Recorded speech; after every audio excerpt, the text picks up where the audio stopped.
On New Year's Eve 1994, Grozny lay under a cold winter sky, its streets quiet only in appearance. Russian armoured columns moved into the city, their engines echoing against ruined buildings. Tanks and personnel carriers rolled along the cracked roads, prepared to strike at the heart of Chechen resistance. Moscow expected a rapid victory, confident that the separatists would be overwhelmed.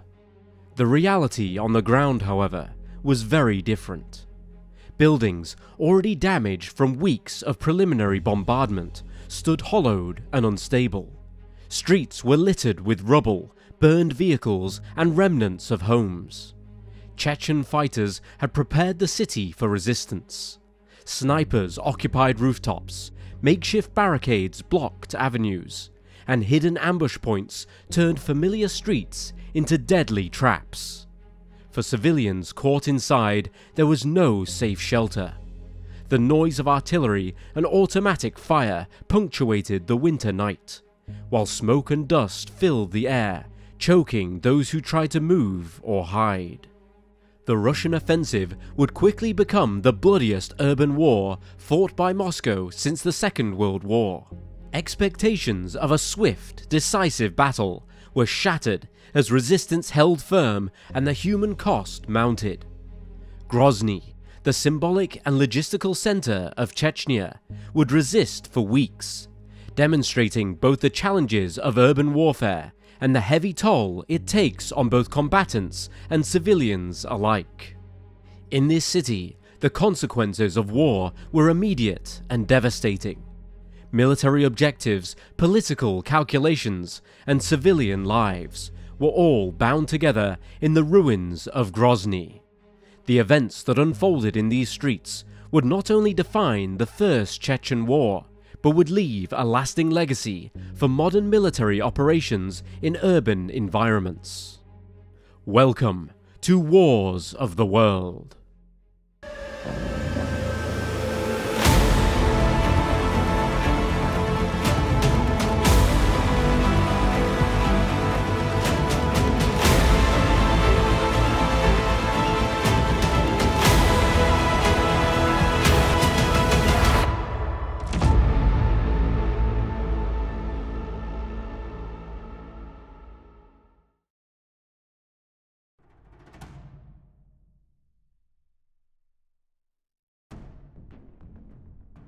When the Soviet Union began to unravel in the late 1980s, no one could have predicted how violently the consequences would reshuffle power in the North Caucasus. Chechnya, long a restive region under Soviet rule, saw nationalism rise rapidly under the policies of glasnost and perestroika. In 1990, the All-National Congress of the Chechen People was formed, under the leadership of Dudayev, a former Soviet Air Force general. As Soviet authority weakened, Dudayev's movement seized the opportunity. In October 1991, forces loyal to him took over the KGB headquarters in Grozny, along with the radio and television installations. On November 2, 1991, Dudayev's Congress declared Chechnya independent, the Chechen Republic of Ichkeria. Moscow, newly led by Boris Yeltsin, refused to accept this. The declaration was not recognized, and tensions escalated. The Russian government tried to assert its legal and constitutional framework over Chechnya, insisting that secession was unlawful, while Dudayev's government moved to establish independent institutions. The constitutional treaty offered in 1992 by Moscow to the various republics of the former Soviet space was rejected by Chechnya. Dudayev's administration instead adopted its own constitution, flag and anthem, acting substantively as a state, even while many of its institutions were fragile and under-resourced. Meanwhile, Chechnya suffered internal strife. Non-Chechens, especially ethnic Russians, fled or were expelled. Crime, lawlessness, factional politics among opposition groups, and power struggles weakened central control in Grozny. Dudiev's opponents formed the Provisional Council, which, though divided, received tacit backing from Russia. Prominent among these tensions were incidents of violence, sabotage, and small-scale armed clashes inside Chechnya between pro-Dudiev forces, opposition groups, and Russian security services. Such instability gave Moscow cause to push back, arguing that Chechnya was becoming a lawless breakaway which threatened both regional stability and Russia's territorial integrity. Grozny, the Chechen capital, stood at the heart of this conflict. Once a major industrial city under Soviet rule, it housed oil refineries, factories, pipelines, rail junctions, and an infrastructure built to serve the broader Soviet economy. The city was not just symbolically important as the seat of Dudiev's separatist government, but also being economically vital. Control over oil fields, pipeline transit routes, and refining capacity meant control over revenues, capacity to import weapons, and legitimacy over civilian administration. Moscow's concerns included not only stopping secession, but also reining in economic leakage through illegal oil exports and loss of revenue from pipelines running through Chechnya. In 1994, the situation reached a breaking point. Russia, under Defense Minister Pavel Grachev, began to prepare for a military intervention. Internal debates in Moscow showed there were some senior military officers who voiced concerns about both underestimating Chechen resolve and overestimating Russian capabilities. Intelligence gathering was weak, maps were inaccurate, logistics underprepared. But despite this, plans were made to restore what Moscow termed a constitutional order, through force if necessary. Pro-Russian opposition within Chechnya was cultivated, for example, backing the Provisional Council led by Umar Avturkanov, and covert operations were conducted to destabilize Dudiev's government. In late November 1994, a Russian-backed opposition force launched a failed attempt to seize Grozny, which made it clear that Dudiev was not going to fall easily. On the 29th of November, Yeltsin issued an ultimatum: disarm, release prisoners, and disband what Moscow called illegal armed formations. Dudiev refused. Soon afterwards, orders were issued to prepare for a full-scale invasion. By early December 1994, tens of thousands of Russian regulars and paramilitary units were massed in neighboring regions, Dagestan, Ingushetia, North Ossetia, and airstrikes on Grozny and its environs began.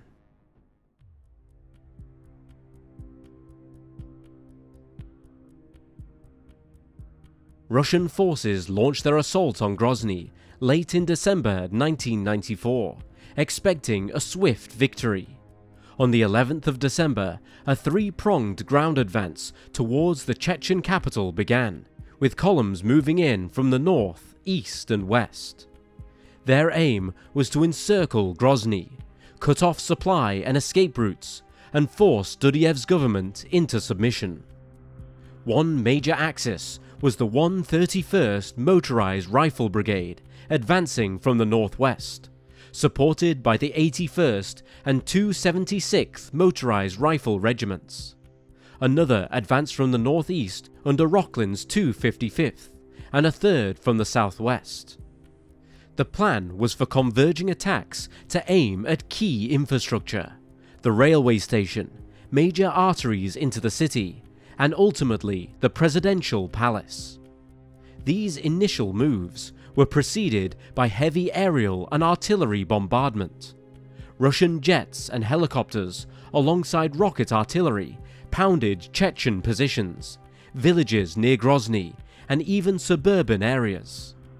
Civilians tried to flee or take shelter in basements, cellars, or underground shelters, but many remained in the city, trapped by lack of transport and humanitarian corridors. Human Rights Watch published a report in January 1995 describing Russia's bombing of the city.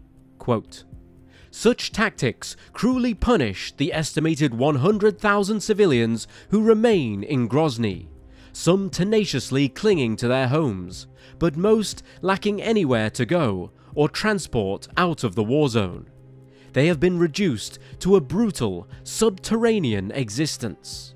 Those who remain represent the most vulnerable segments of society: the old and feeble, the handicapped, the poor. Eyewitnesses told our researchers of spending whole weeks in basements, only to then face attack when they ventured out to get water or an occasional loaf of bread. They described being burned out of a cellar because shelling ignited the floors above them. Russia's 5-week offensive has caused an estimated 350,000 displaced, an untold number of civilian deaths, and the destruction of a city once home to 400,000. End quote. As December turned into New Year's Eve 1994, the ground assault began in earnest. Russian armoured columns entered Grozny from several directions, supported where possible by Mi-24 attack helicopters, artillery and airstrikes. However, logistical problems, lack of accurate intelligence, unfamiliarity with the city terrain, and poor coordination dogged the assault. Some units, late or misrouted, found themselves isolated and exposed. Dense urban terrain of narrow streets, clusters of apartment blocks, and ruined or abandoned factories favoured the defenders. Chechen defenders made full use of every advantage. They blended into civilian populations, using sewers, cellars, tunnels and basements to move, hide, strike and then vanish. They booby-trapped buildings, mined roads, barricaded avenues, then ambushed Russian armour at choke points. RPG teams operated from roofs or upper floors. Snipers picked off officers. Machine gun teams laid down suppressive fire. On New Year's Eve 1994, at around dawn, Russian forces attempted a decisive push towards the central railway station and the presidential palace. One prong of the attack was to approach the railway station, another down Pervomorskaya Street, while others were to converge towards the palace. The presidential palace itself, defended under the command of Aslan Maskhadov, was a primary objective.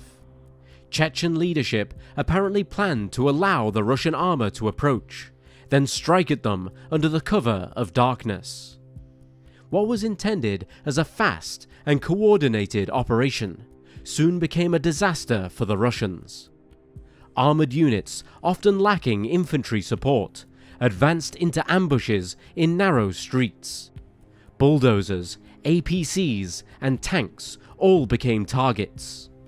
Russian units reported heavy losses.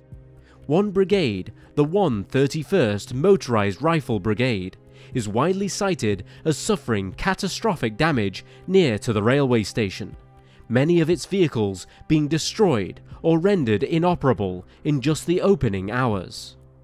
Chechen guerrilla fighters struck from hidden positions, in basements, upper stories, behind rubble and through gaps in walls. By early January 1995, the nature of the battle had shifted into brutal block-by-block street fighting. Russian air power was handicapped at times by weather. On New Year's Day and thereafter, artillery became their principal tool. Massive barrages, directed often at areas thought to hold Chechen defences. Unfortunately for civilians, that often meant apartment blocks, marketplaces, hospitals. A 44-year-old resident of Grozny, Sergei Kuklin, described his experiences as he lay in a hospital bed. Quote, "There was artillery shelling from all sides. It wasn't clear where it was coming from and what it was aiming at. There were no planes, just shelling. I have a house. At 1 p.m. a shell landed on my house. At the time, I was in my neighbor's basement. When I heard the explosion nearby, I had a look and I saw that my house was hit and that the roof was blown off. I saw that the house wasn't burning, but the roof was blown off completely. About 3 minutes after I went out, I was hit in the back. The explosion was about 20 or 30 meters away and about 500 or 600 meters from the bomb shelter. Fragments wounded me. After that, people who were there wrapped up my wound. But where could they take me? The shelling kept on going. There was whistling everywhere, beeping everywhere. Fragments were pouring out. I didn't lose consciousness. I lay there until about 4 p.m. To my great fortune, my neighbor arrived from Nazran. He put me in his car and brought me here." End quote.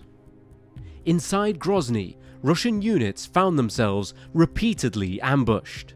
Street corners, ruined courtyards, derelict buildings. Chechens used them all. One survivor recalled Russian tanks entering side streets, only to be hit by RPG fire from rooms above. As the tanks paused, their trailing infantry were targeted. Snipers, often unseen until the shot, picked off officers and signalmen. Maskadov and other Chechen commanders employed hit-and-run tactics, avoiding large formations. Some brigades found themselves cut off, forced to defend makeshift positions under relentless fire. Destruction mounted. The architecture of the city became ruinous. Long rows of apartment blocks built in the Soviet style, narrow alleys, and little cover outside built-up streets. Buildings collapsed after bombardments. Smoke, dust, and fires choked the air. Electricity, water, and sanitation all but ceased. The few surviving hospitals overflowed or were destroyed. Civilians scavenged for food and water, and few had safe shelter. Many displaced people streamed out of the city, while others stayed despite the bombing, trapped by rubble or unwilling to abandon their homes. By late January, Russian forces had taken partial control of some sectors, key roads, parts of the city centre, but the cost had been enormous. What had been intended as a quick victory now stretched into weeks of urban warfare. Russian morale was shaken by the unexpected resistance. Chechen defenders, though lacking in heavy weaponry, had turned the city's destruction into a weapon itself. The assault had devolved into grinding combat. Each street, each building, and each hallway was contested. The winter cold, lack of clear communication, isolated units, and incidents of friendly fire all compounded Russian losses.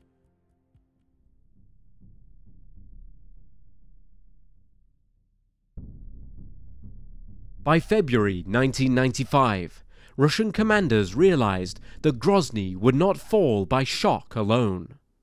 The daring armored thrusts and helicopter inserts of late December and January had cost far more lives and vehicles than they ever anticipated, and they had failed to break the Chechen will.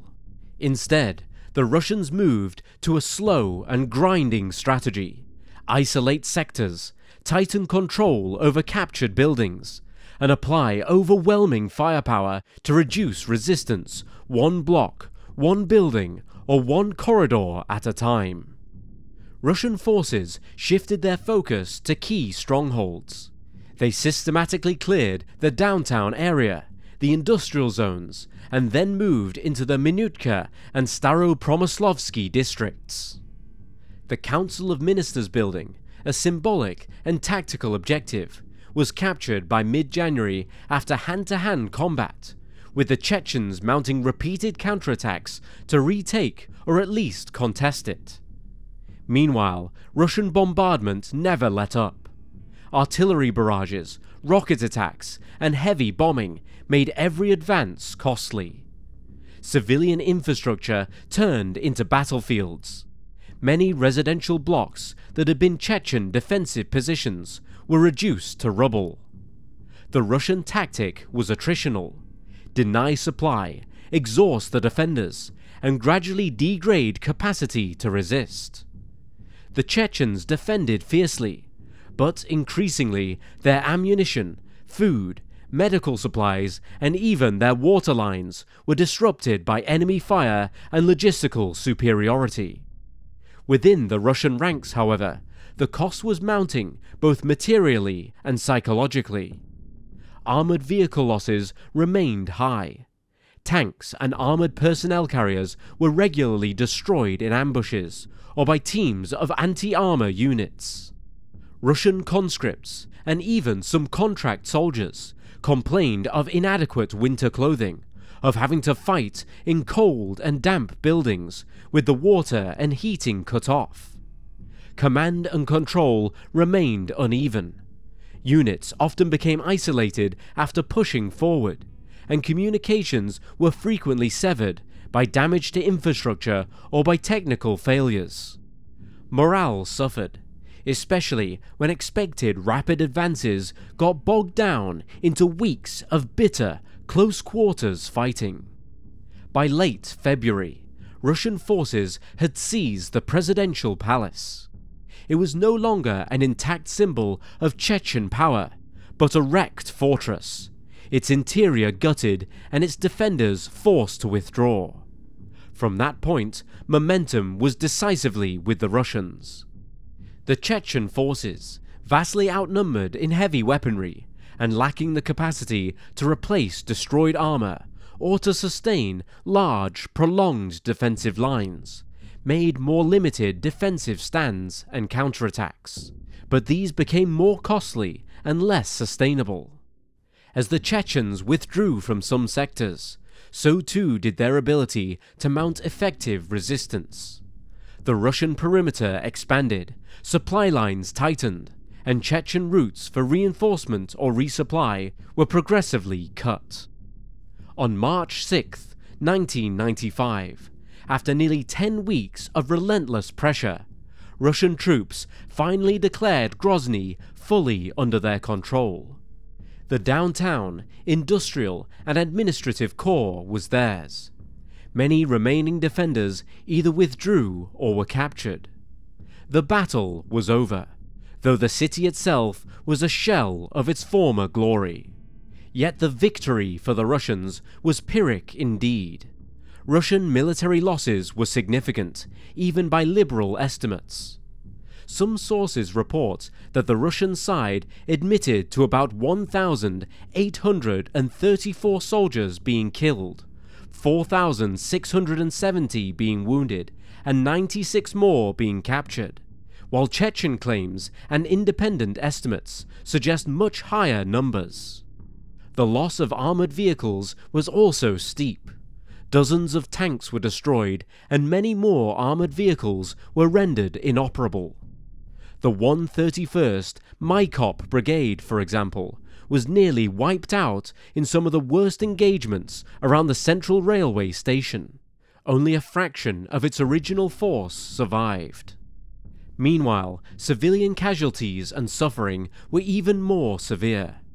Estimates differ, but sources place at least 25,000 civilians killed during the Battle of Grozny, this including thousands of children.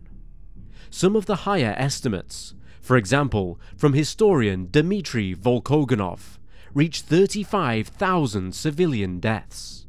Tens of thousands more were wounded, and many more were displaced. Homes, hospitals, schools, and basic services were destroyed. Water, electricity, and sanitation collapsed. Medical facilities were completely overwhelmed or ruined. Food supplies ran short, and bodies lay buried in mass graves or lay uncleared on the streets. Human rights violations during this stage were numerous. Observers reported indiscriminate shelling and bombing of civilian zones, not just military positions. Russian forces were accused of summary executions, detaining men randomly or by filtering checkpoints, torture, using civilians as human shields, and failing to distinguish between combatants and non-combatants in their targeting. Aisha Albogachieva was a former resident of Grozny who managed to flee to neighbouring Ingushetia. He tried to organise a convoy to return to the capital in order to evacuate other civilians that were left behind, but they encountered a Russian Interior Ministry patrol, which stopped them and killed one of their drivers in the process. Aisha relates what happened, quote, "The soldiers didn't want to discuss it," meaning they're continuing. "They were all pretty drunk. I began to plead with them, but they started to search me very roughly. One of the drivers got out and shouted, 'You won't be able to reach an agreement with them, let's go back.' One soldier swung around and said, 'Why can't we agree?' He then fired a burst from his automatic and killed that guy. His name was Ruslan. I didn't know his last name." End quote. At home in Russia, the reaction was mixed but growing critical. State media continued to emphasize city achievements, liberation of strategic zones, symbolic victories, such as the presidential palace, the council of ministers, and the railway station. But Russian society was weary. Following the conflict, General Lev Rokhlin, the commander of the unit which seized the palace, was offered to be decorated with the Order of the Hero of the Russian Federation, the highest honorary title in the Russian military. But he refused, saying he saw nothing glorious in, quote, "fighting a war on my own land." End quote. Families of the lost demanded answers. Human rights activists, including Sergei Kovalev, spoke of unimaginable catastrophe and moral disaster. International bodies pressed for access and investigations. The damage was visible, not just physically, but also politically. Trust in military competence was shaken. The cost in lives and finances became a central question. In the final count, the Russians had captured Grozny and disrupted major Chechen military infrastructure. But the cost, in human lives, in morale, and in physical destruction, was vast. What emerged was a victory marked by devastation and a grinding defeat of resistance, but at a price that Moscow would remember.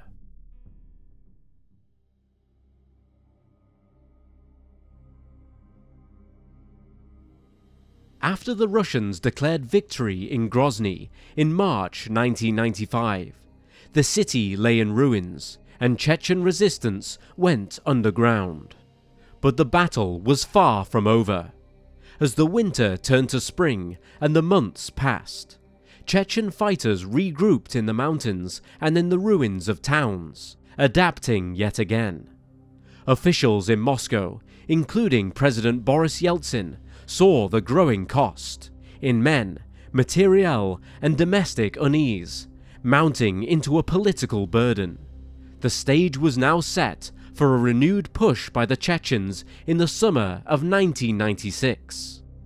On August 6, 1996, Chechen forces under commanders like Shamil Bazayev and Aslan Maskhadov launched a bold offensive to retake Grozny, often called Operation Jihad, or the 1996 Battle of Grozny. With roughly 1,500 fighters, they infiltrated the city from multiple axes, bypassing many Russian checkpoints and striking at military and administrative installations in Grozny. Russian garrisons, estimated at between 7,000 to 12,000 troops, were caught off guard.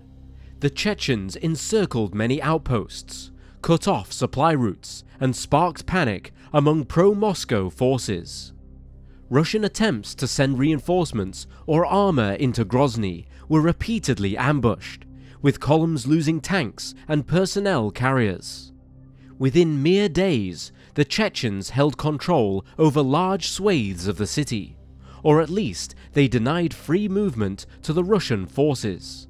Many Russian units were trapped, demoralized, or forced into defensive pockets. Meanwhile, civilians in Grozny, already suffering, now faced renewed violence and chaos. The capture of Grozny by Chechen forces shocked Moscow and forced a political reckoning.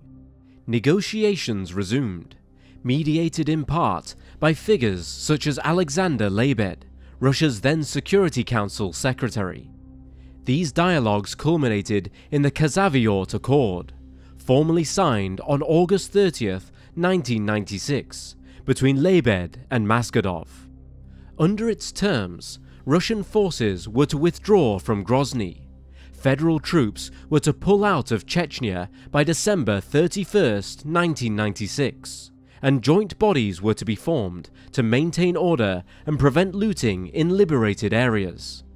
The question, however, of Chechnya's ultimate legal status, including their independence, was postponed until the end of 2001. For a few years, this settlement brought a fragile peace. Grozny was now under Chechen control, though being very badly damaged. Maskhadov became the elected president of the Chechen Republic of Ichkeria. Efforts were made to rebuild, to restore schools, basic infrastructure, and local governance. Yet the ceasefire never meant complete stability, and lawlessness remained widespread. Warlords operated in the countryside, kidnappings, abductions, and internal rivalries persisted. Russia, for its part, continued to economically isolate Chechnya, and periodically launched cross-border raids. The federal government did not formally recognize Chechen independence, and nor was it recognized internationally, and many within the Russian political and military establishment viewed the Ksaviort Accord as a pause and not a peace. Those tensions erupted again in 1999. In August, militants from Chechnya crossed over into Dagestan, attempting to establish autonomous Islamist influence, which Russia used as casus belli to relaunch full-scale operations. Heavy airstrikes were followed by ground incursions. By late 1999, Moscow declared that Chechen authorities had lost control of the situation, and thus began the Second Chechen War. Among its early and decisive events was the Second Battle of Grozny, from December 25, 1999 to February 6, 2000, in which Russian forces laid siege to the capital. The assault was yet again characterized by overwhelming firepower, strategic bombardment, and extensive destruction. Civilian casualties were estimated variously, but in that siege alone, between 5,000 and 8,000 civilians were reportedly killed. The Second Battle of Grozny did not rewrite everything established by the First War, but it reinforced many of its harsh lessons. Russian forces were determined this time not just to push into Grozny, but to destroy pockets of resistance entirely, with there being less hesitation over heavy bombardment. Chechen fighters, far fewer in number and with diminished resources, nonetheless resisted fiercely. The city yet again was devastated, infrastructure destroyed, civilians displaced, works of reconstruction set back. By early 2000, Moscow had reasserted control over Grozny and instated a pro-Moscow administration, though insurgency and guerrilla actions continued for years afterward. The aftermath of this cycle left a deep imprint. Chechnya had obtained de facto independence for a brief period, but they lacked recognition. The Russian state had suffered reputational, moral, and material damage. For the people of Grozny and for Chechnya as a whole, the wars meant recurring devastation, loss, and trauma. The counteroffensive in 1996 showed that the resistance was resilient, and this second war illustrated how Moscow would respond with overwhelming force once it committed. In the end, neither side achieved a clean, lasting resolution to the underlying conflict in that decade. Only recurring cycles of destruction, negotiation, and renewed fighting.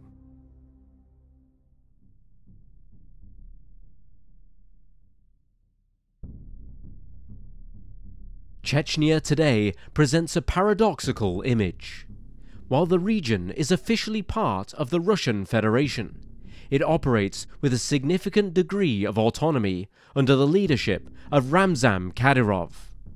Kadyrov has declared the defeat of terrorism within the Republic, asserting that the region has achieved stability and development. However, reports of recent attacks on security forces suggest that challenges persist.